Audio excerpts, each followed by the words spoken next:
তো আজকে আমরা শিখবো স্কাই রিপ্লেসমেন্ট, মানে আমরা কোনো ফুটেজ থেকে স্কাইটা রিপ্লেস করে সুন্দর স্কাই দিয়ে দিব। তো দেখতে পাচ্ছেন যে আমার অলরেডি ডাউনলোড করা দুটো ফাইল আছে, একটা হচ্ছে নর্মাল ফুটেজ, একটা স্কাই। তো আমরা হচ্ছে দুইটা কি জাস্ট ড্র্যাগ করে আমাদের কম্পোজিশনে ছেড়ে দিব। Okay fine. তো এই যে ফুটেজটা আছে এটাকে আমরা, যেই ফুটেজটা সেটা আমরা চেঞ্জ করব স্কাইটা। তো এখান থেকে এই পর্যন্ত হলে ইনাফ, আর দরকার নাই, তো জাস্ট ছোট করে দিলাম। এখন হচ্ছে আমরা স্কেলে কিভাবে চেঞ্জ করব। জিরো সিলেক্ট থাকা অবস্থা আমরা ইফেক্টসে যাব, যাওয়ার পরে এখানে সার্চ করব কালার কি, COLOR, COLORKEY, কালার কি। দেন আমরা ডাবল ক্লিক করব এখানে, দেখবেন যে লাল হয়ে গেছে এবং কালার কি এখানে ব্লু আছে। তো কি কালার আসলে এটা কাজ করে কিভাবে, যে আমি এখান থেকে যে কালারটা পিক করব ওই কালারটা এখান থেকে চলে যাবে। তো আমি যদি এখানে আই ড্রপারটা সিলেক্ট করি, আমি যদি সবুজ ক্লিক করি, দেখেন যে সবুজ কালারটা এখান থেকে কিন্তু চলে যাবে। কিভাবে চলে যাবে দেখেন, আমি বাড়াইলে দেখেন সব চলে যাচ্ছে। দ্যাটস দ্য পয়েন্ট, যে আমরা সবুজটা চেঞ্জ করবো না, আমরা করবো হচ্ছে এই যে গায়ের সাদা কালারটা। তো আমরা হচ্ছে এই আই ড্রপারটা সিলেক্ট করলাম, দেন সাদা জায়গায় একটা ক্লিক করি, দেখতে পাচ্ছেন যে একটুখানি ছুটছে, মানে এখনো সরে নাই। তো আমরা এটা কিভাবে আরো পুরোটা ডিলিট করে দেবো স্কাইটা। তো এখানে কালার টলারেন্স যেটা আছে এখানে আমরা ক্লিক করে দেন জাস্ট এটাকে আস্তে আস্তে বাড়াই, দেখবেন যে আস্তে আস্তে এটা কমে যাচ্ছে, মানে স্কাইটা একেবারে ডিসঅ্যাপিয়ার হয়ে গেছে।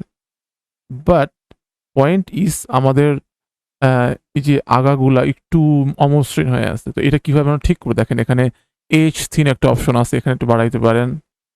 দেন এইচ ফেদার আরো বাড়াইতে পারেন যাতে আমার ব্লারি ব্লারি লাগে। নাও সি, আমাদের যে স্কাই যে ফুটেজটা আছে এটা আমরা পাশেই রেখে দিয়েছি, দেখেন এই যে এটা, এটা হচ্ছে আমার এখানে ছেড়ে দিব।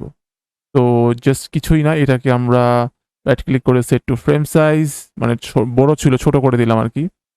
দেন আমার মেইন যে ভিডিও ছিল এটাকে আমরা উপরে নিয়ে যাব, আর স্কাই ভিডিওটা এটা আমরা নিচে দিয়ে দিব।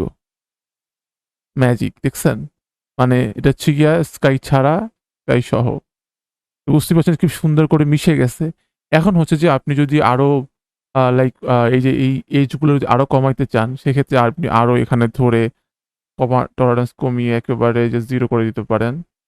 ঠিক আছে? যাতে না বুঝতে পারে মানুষ যে আমরা আসলে এটা নকল স্কাই বসাইছি। It's totally up to you. Okay? তো আমরা দেখতে পাচ্ছি, প্লে করে দেখি, খুব সুন্দর লাগতেছে দেখতে এখন। যদি আপনার এরকম মানে জিলিটির মানে, তাহলে আপনি একটু টলারেন্সটা একটু কমিয়ে নিবেন যাতে আমার অতটা খারাপ না লাগে দেখতে। ওকে? এটা ডিপেন্ড করে আপনার ফুটেজের উপর, আপনি কি ধরনের ফুটেজ ইউজ করতে চাচ্ছেন। তো যদি আপনার কালার ম্যাচ না হয় তাহলে একটু কালার গ্রেডিং করে নিলে দেখবেন যে খুব সুন্দর করে স্কাইটা ম্যাচ হয়ে যাবে। Okay, so last but not the least, আমরা একটা কাজ করব, সেটা হচ্ছে যে আমরা অ্যাডজাস্টমেন্ট লেয়ার নিয়ে আসবো। মানে আমাদের এখানে জাস্ট দুইটা ফুটেজকে একটা ফুটেজে মানে কালার গ্রেড করে যাতে দেখতে ভালো লাগে। তো right click, then new item, then adjustment layer, and then press ওকে।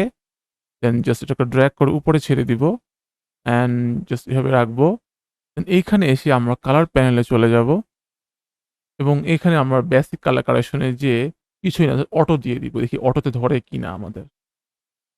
মোটামুটি ধরছে, বাট আপনি চাইলে আপনি একটু ডার্ক করে আপনার ফুটেজটাকে একটু কাস্টমাইজ করে নিতে পারেন, যাতে আমার মনে হয় যে না এটা একই ফুটেজের মধ্যেই আছে। তো it's totally up to you. So that's it. এভাবে করে আপনি বিভিন্ন স্কাই রিপ্লেসমেন্ট করতে পারেন খুব সহজে।